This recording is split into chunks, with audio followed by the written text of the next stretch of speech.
Для того, чтобы получить диплом в финансовом управлении бизнесом, достаточно сдавать эти 7, пройти модуль этики, просто как в виде вебинара, и вы становитесь обладателем диплома. Так как работают практикующие преподаватели, у нас само обучение, модуль разбито на 2 части. Теория, да, потом в конце идет так называемый revision, подготовка к экзамену. Мы разбираем кейсы, которые были реально. Если я работаю, сколько я должна буду уделять времени обучению, записавшись к вам в центр? В целом, на подготовку к одному экзамену работающему человеку необходимо от 2 до 3 месяцев. ACCA квалификации. И очень многие компании, кстати говоря, за свой счет оплачивают данные курсы с надеждой на то, что они получат высококвалифицированного сотрудника, который будет вести их бизнес вперед.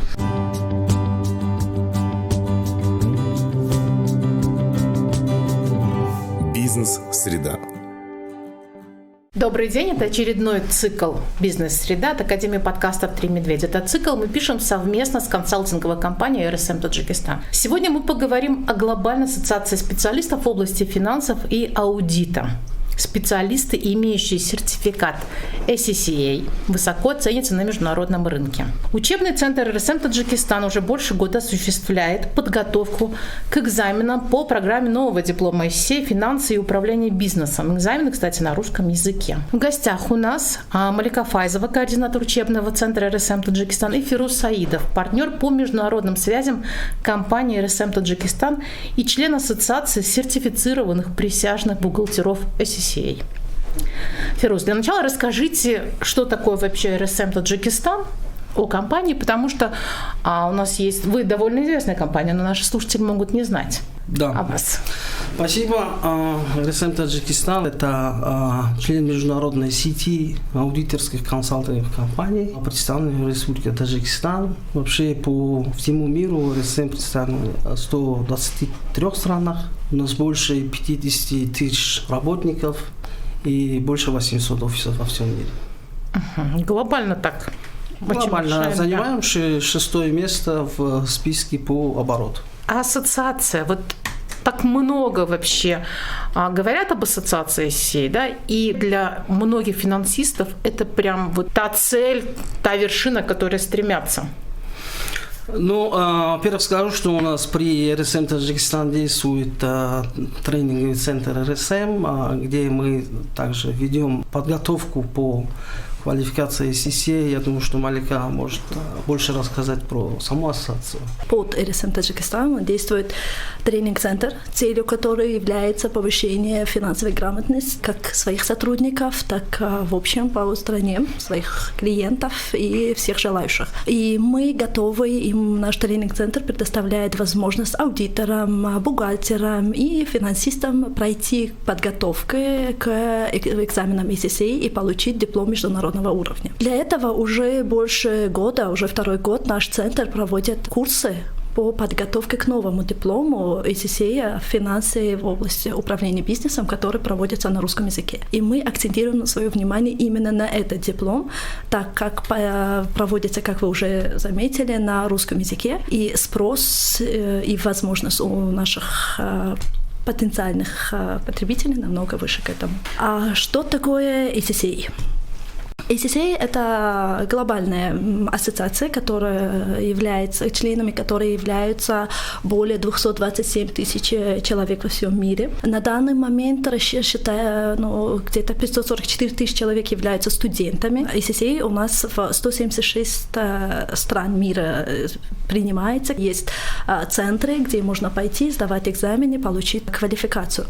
Соответственно, более чем 8500 компании в мире имеют аккредитацию ACCA. Соответственно, именно из-за этого ACCA считается одним из самых востребованных и высоко ценится среди работодателей, потому что это гарантия качества знания владельцев. Вы начинали как серебряный, да, партнер ССЕ. Сейчас у вас статус золотого. Да. В марте текущего года наш центр, к счастью, получил уже золотой статус. В принципе, в структуре ССЕ существует 3 уровня. Это сначала серебряный, потом золотой и платиновый уровень. На данный момент мы уже после года практики проведения тренингов уже можем с гордостью заявить, что мы стали обладателем золотого статуса, что говорит о высоком качестве предлагаемых услуг со стороны нашего центра. Так как именно золотой и платиновый статус выдается только тем центрам, которых ССЕ сам может рекомендовать студентам. К обладателям золотого и платинового статуса есть определенные требования, характеристики, которым они должны соответствовать. И прежде чем получать этот статус, мы подтвердили, что мы соответствуем этого. То есть это учебный план, который мы имеем, по которому мы проводим тренинги, это оснащенность нашего центра, это классы, где проводятся учебы, а также, конечно же, это профессиональный состав тренингов, которые проводят данные тренинги. И имея золотой статус, мы можем говорить о том, что мы готовы предоставить своим слушателям, те, которые желают получить данные квалификацию, мы готовы и имеем все возможности предоставить им самые хорошие, качественные услуги. Я просто хочу добавить к тому, что Малика сказала. Самое важное, когда ССЕ оценивает центр для того, чтобы выдать какую-то категорию аккредитации, одну из важных ролей играет состав преподавателей. И ССЕ именно фокусирует внимание на то, чтобы преподаватели были практикующими экспертами. То есть это для нас плюс, потому что все наши, большинство наших преподавателей, они, в принципе, у нас работают. Текущие аудиторы. Да, текущие аудиторы. И на деле мы сталкиваемся с тем, что, в принципе, преподаем.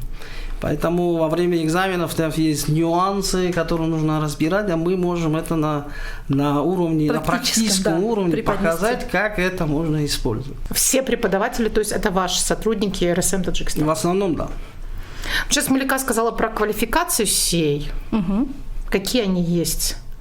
Чуть подробнее, да, и кому вообще, зачем они нужны? В основном сама ассоциация – это ассоциация, которая зарегистрирована в Великобритании. Соответственно, все методы обучения и так далее, они подстроены под систему Великобритании. Тем не менее, ССЕ за последние годы завоевали огромную популярность в мире, потому что их подготовка уже принимается работодателями во многих странах мира. Что касается, я скажу про английскую версию, основную, и Малика добавит про русскую, наверное. Сама квалификация ССЕ на английском варианте разделена на 3 уровня.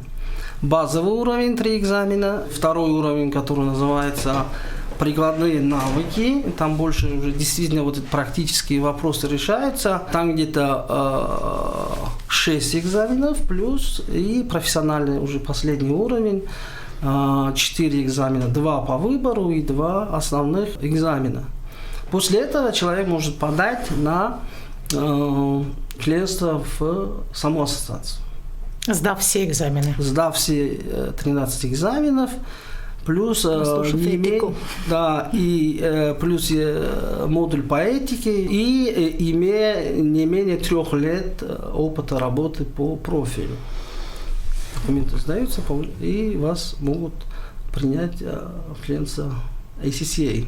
Что касается русской версии, вот мы когда начали работу по направлению ССЕ, мы были очень рады, потому что у нас очень много и из числа наших клиентов, из числа нашего профиля, да, те люди, которые хотят учиться, но, к сожалению, пока уровень английского не позволяет полностью учиться по линии ССЕ на английском языке. Соответственно, это очень хорошо, что они запустили эту программу. Там меньше экзаменов, да, насколько я знаю? Да, там меньше экзаменов, но это не знаю. Там, смотрите, там структура чуть-чуть по-другому, как уже Фирус Саидов заявил, ССЕ из 3 уровней.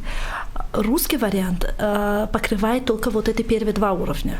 то есть это базовое и практическое. И, соответственно, там выходит 7 экзаменов. Почему 7? Потому что первые 3 объединяются и считаются как один экзамен. Для того, чтобы приступить к сдаче экзаменов по финансам и управлению бизнесом, необходимый минимум сдачи вот это введение, это называется. Первые 3 объединяются, IFB.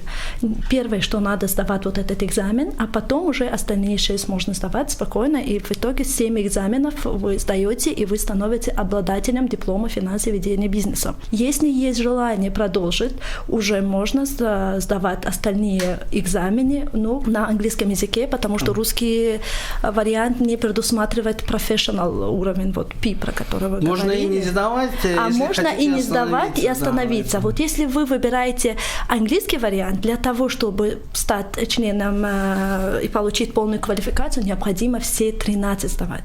А для того, чтобы получить диплом финансового управления бизнесом, достаточно сдавать эти 7, пройти модуль этики, просто как в виде вебинара, и вы становитесь обладателем диплома. То есть на этом завершить. Но при этом членом ассоциации вы не становитесь. Потому что это один из этапов получения и становления членом. Для того, чтобы стать членом, необходимо все 13 сдавать. А для того, чтобы получить достаточно диплома финансов, достаточно сдавать 7 экзаменов и пройти модуль этики. Что тоже, как уже говорил Фируз Саидов, для нашей реальности, для нашего региона очень востребование, очень облегчает именно получение уже данного диплома. Сколько времени нужно, чтобы сертификацию всю пройти, на русском языке, то, что сейчас предоставляет ваш центр? На русском языке, чтобы пройти и получить диплом определенного, мы не можем сказать, что там 1 год, 2 года, 3 года. Все зависит от того, во-первых, какой у вас бэкграунд. То есть с чего вы начинаете. Если вы уже выпускник вуза, особенно если этот вуз там со специальностью бухгалтерский учет, анализ, аудит, это говорит о том, что у вас уже есть exemption, мы это говорим, то есть некоторые экзамены, освобождения у вас будут по экзаменам, и может быть вам 4 освобождают, может быть у вас 3 будут освобождения. А если вы, допустим, не имеете финансовое образование, вы можете подавать на это, регистрироваться на диплом, но для этого надо будет уже на 3 предмета больше учить и 1 больше экзамен сдавать. Уже, то есть первый момент, который влияет на сроки, это сколько у вас освобождений и сколько экзаменов надо сдавать. Второй момент, который будет влиять, это то, что английский вариант, сессия проводится 4 раза в год, в русском варианте только 2 раза в год. И надо иметь в виду, что за 1 раз максимум можно зарегистрироваться на 4 экзамена. Соответственно, раньше года никак не завершит этот процесс, даже если вы не будете работать и посвящаете все свое время подготовке к экзаменам. Другой момент, что практика показывает, очень многие люди совмещают именно работу и учебу, еще и потому, что если первые 3 они базовые, остальные они практика, и имея практики, сдавать и учиться намного легче, сдавать экзамены и учиться намного легче. В целом, для того, чтобы сдавать русский вариант, практика показывает, что 2 года достаточно, если интенсивно заниматься и сдавать данный экзамен, это среднестатистическое. Но все зависит от участников, от квалификации, от желания, от времени, которое человек выделяет экзаменам. Дисциплины в том числе очень важный момент, особенно если совмещаете с работой. Если я завалила экзамен, сколько раз я могу его пересдать? Никаких ограничений по пересдаче экзаменов не существует. Еще раз повторяюсь, единственное ограничение – это времени. То есть у нас есть сессии. Если вы сдаете русский вариант, вы можете 2 раза в году сдавать. Если вы сдаете английский вариант, вы можете 4 раза в год сдавать. Это я говорю сейчас про уровень практик и профессионал. Так как базовый уровень, его можно сдавать в любое время, в течение года.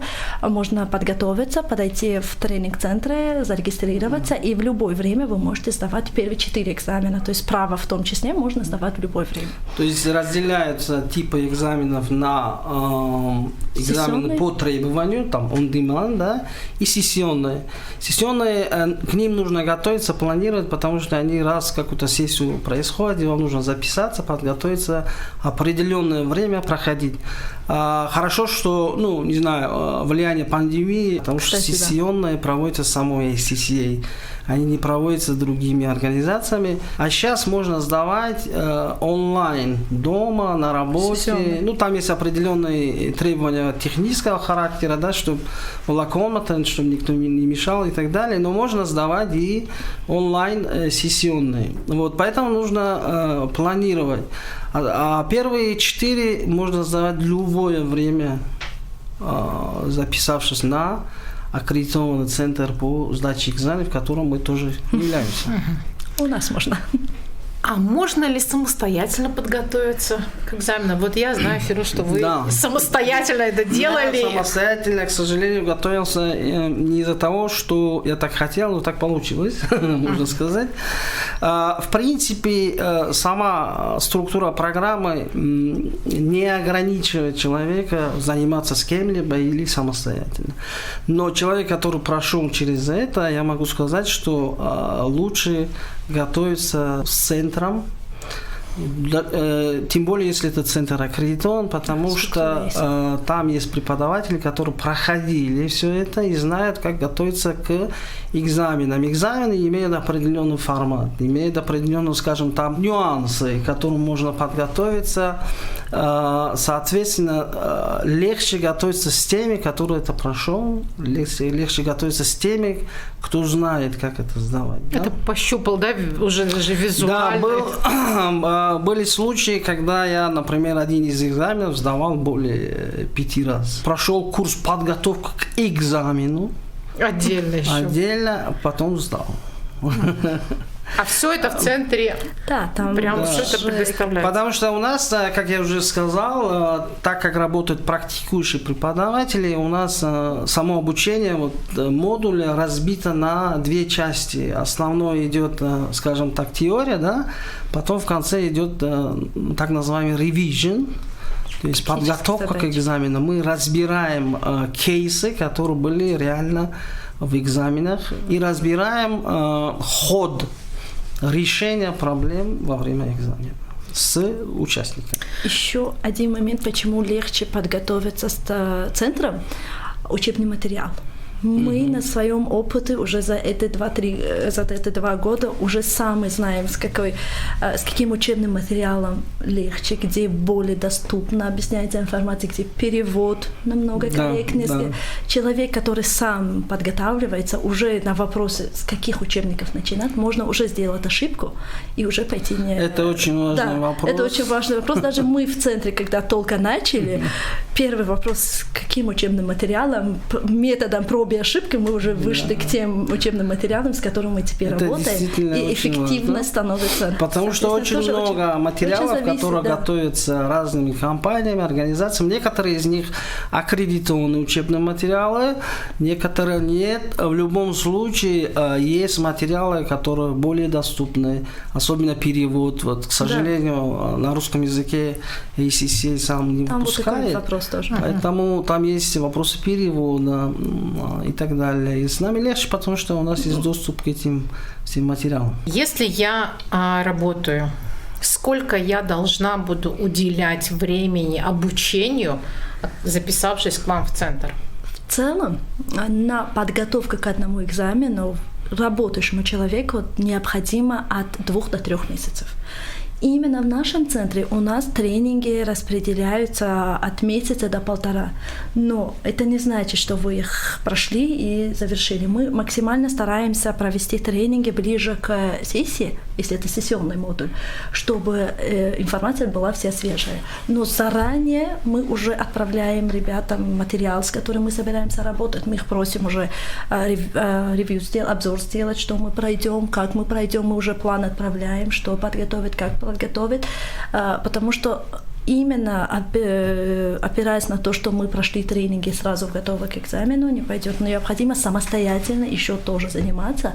И в принципе 2-3 месяца достаточно, если ежедневно заниматься там по час, 2-3 месяца достаточно. 2-3 месяца они каждый день должны будут приходить к вам на час, на два? Мы должны дать время человеку, возможность просмотреть, что мы прошли, подготовить свои эти вопросы.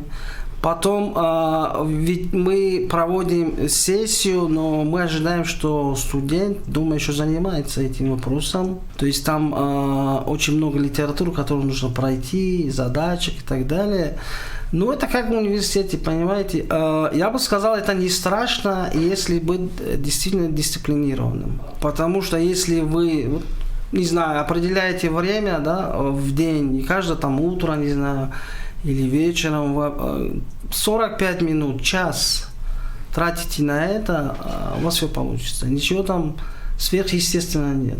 Просто нужно серьезно этим заняться. Почему работодатель должен быть заинтересован в том, чтобы отпускать, например, своего сотрудника в центр учиться? Ну, как я уже ранее говорила, ECCA квалификация. ECCA – это уже гарантия качества навыков и знаний, которые имеет сотрудник.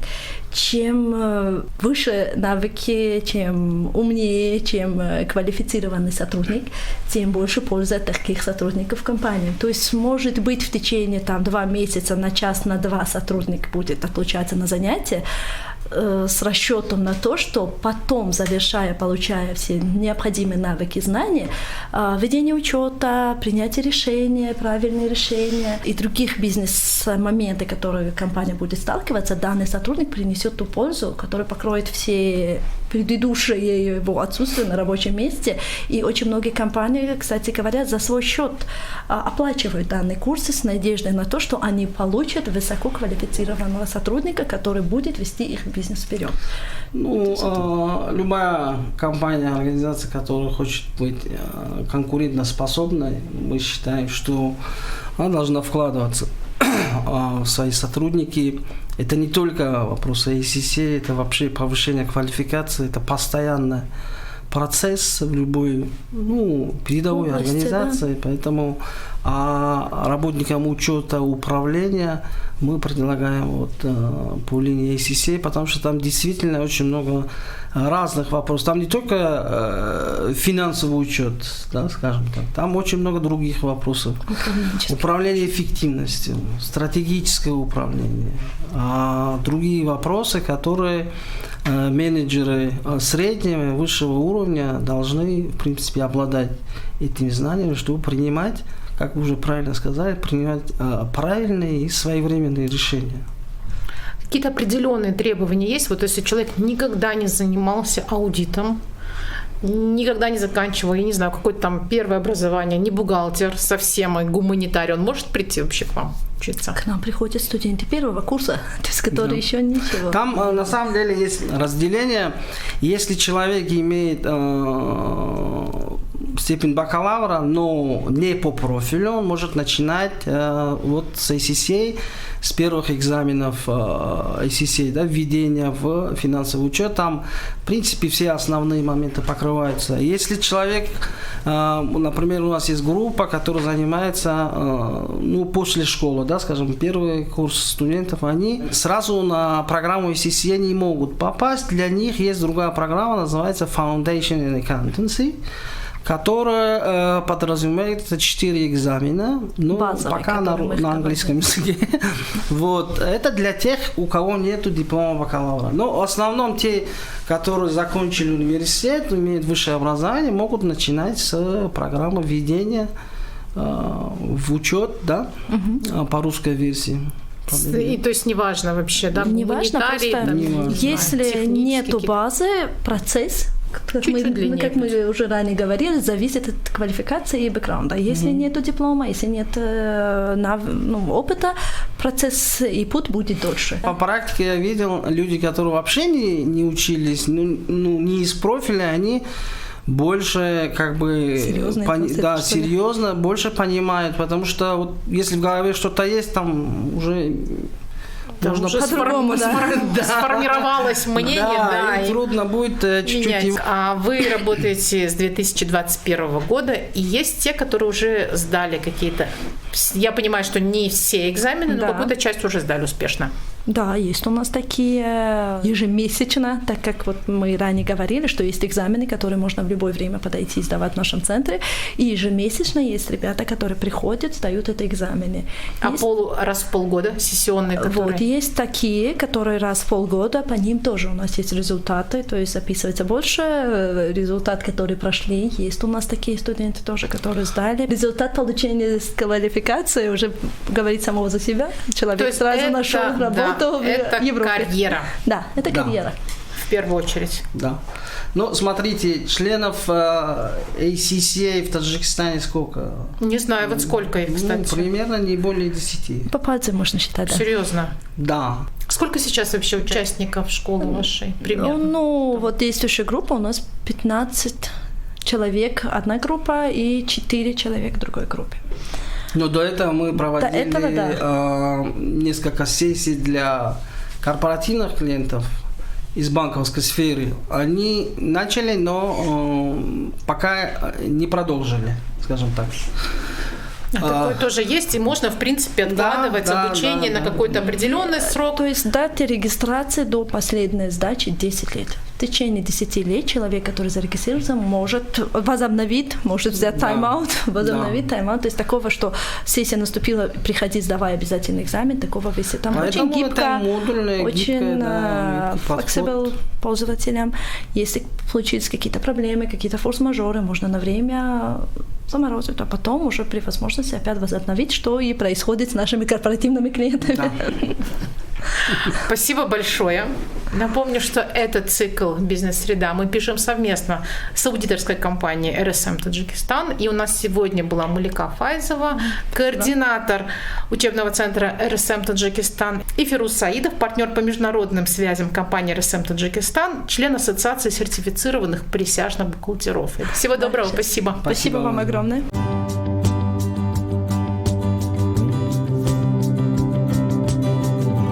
Бизнес-среда.